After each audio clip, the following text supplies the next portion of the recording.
cimetière des CD cette semaine, Marc Derry, celui qui a sorti un des meilleurs albums de l'année, sûr et certain. Bienvenue au cimetière, Marc. Merci. Et bravo pour ton album. Et c'est bien dommage, parce qu'il y a plein de stations de radio qui ont boudé. Je trouve que tu es un des grands oubliés de 99. Je voulais juste te dire, il faut écouter son album, qui est un disque éponyme.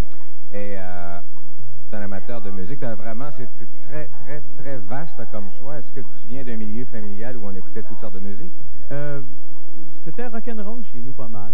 Mon père était plutôt rock'n'roll, rhythm and blues. Ma mère tripait sur le rock'n'roll aussi, mais sur les chansons françaises. Donc j'étais un peu, je suis partagé là-dedans. Puis ça représente pas mal ce que je fais à ça même. On aimait la musique beaucoup chez vous, si je comprends bien. Mon père était musicien, il jouait du rock'n'roll dans un band dans le temps. Vous aviez tous des bouchons à oreilles à la maison? Non, j'adorais ça, moi, les pratiques dans le salon avec son band. Ça devait être assez trippant. Premier album que tu as choisi, c'est Ray Charles.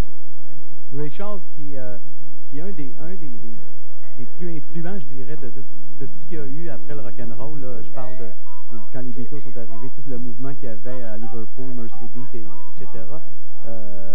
Vraiment, c'est lui, puis c'est pour ça que j'ai choisi. J'ai découvert ça il n'y a pas longtemps, puis j'adore ça. Surtout, il y a une tune qui est vraiment précurseur de ça, c'est What I Say, qui a fait en 55, et puis on entend à peu près ce style-là vers 1960 après à Liverpool.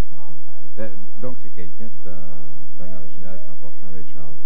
Oui, il a vraiment inventé quelque chose, puis il est parti du vieux rhythm and blues, du blues, pour arriver à une musique très pop.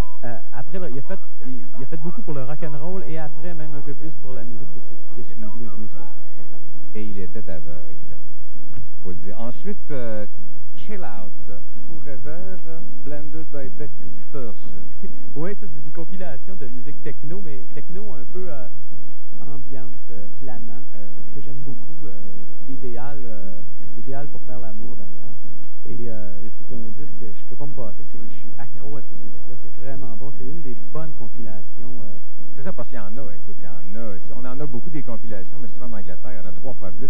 Ça doit venir, je sais pas. Est-ce que tu l'as acheté une importation, j'imagine, hein? Une importation, puis il y a bien des tunes de 96, 97 là-dedans, mais c'est vraiment bon.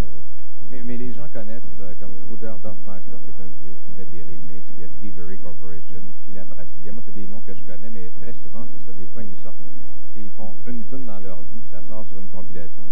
Faut trouver la bonne. Ensuite, quelque chose de complètement différent aussi, qui est Buena Vista Social Club, qui n'est pas le premier qui me suggère ça au cimetière. C'est un disque qui traîne dans le CD player à cette heure. C'est vraiment... C'est bon, je sais pas, c'est des fameux musiciens.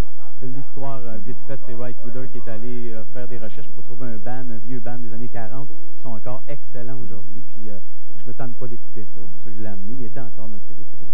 Et puis il y en a un nouveau, soit dit en passant, si ça vous intéresse.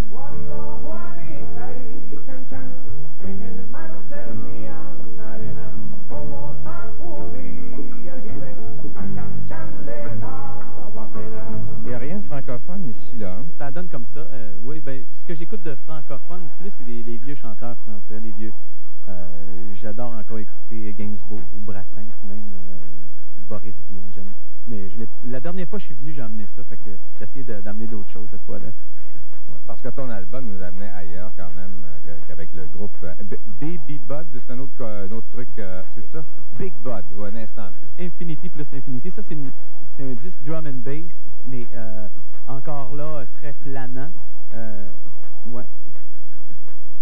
Très planant, puis ça, j'ai découvert, j'aime bien ça, drum and bass, parce que je suis bassiste à la base, puis l'essence de mon travail avec Alain Quirion est justement cette relation drum and bass, puis donc ça m'a porté à écouter ça, puis ça c'est mon préféré, ça vient d'Angleterre aussi, la recherche est très intéressante, ils vont ailleurs que les disques de drum and bass en série qu'on entend tout le temps, ça va un peu ailleurs, puis il y a quelque chose là, il y a de la composition, tu sens une recherche, puis il y a de la musique aussi.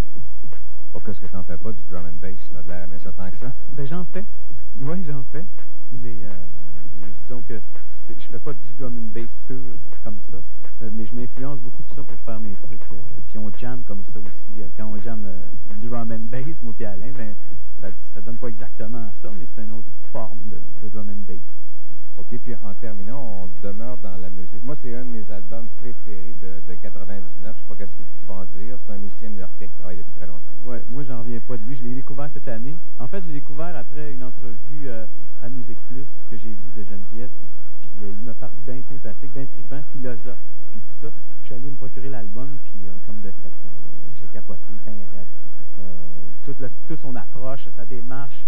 Je trouve que même, je veux pas être prétentieux, mais on se rejoint un peu. J'ai découvert des affinités avec lui, sa façon de travailler, ses influences, tout son univers. La musique classique, lui, je l'ai rencontré aussi, je l'ai trouvé très sympathique. Il me disait que la musique classique est une grande importance parmi ses influences. Il dit il y a très peu de gens qui voient ça. Ben moi, j'ai vu ça. J'ai étudié ça dans le temps du cégep, beaucoup la musique classique. Fait que je vois assez bien ses influences. Puis, c'est ça, ça me touche directement. Les ambiances, lui, c'est un maître pour les ambiances, je pense. Puis la façon qu'il superpose toutes le son, le choix des textures, vraiment, c'est génial. Oui, ça vient, c'est un vrai musicien de la Marguerite quand même qui me dit ça. Moi, je suis juste un simple tweet qui aime la musique, c'est tout. Mais ça, c'est vraiment un excellent disque. Et n'oubliez pas, ça, c'est l'album de Marc Derry. Vous devriez franchement vous l'acheter. Bien dommage que ça n'ait pas pogné. Il devrait en vendre 200 000 au moins. Merci, Marc. Tu as des spectacles quand? Il y a le 4 décembre à Châteauguay et le 6 à Trois-Rivières.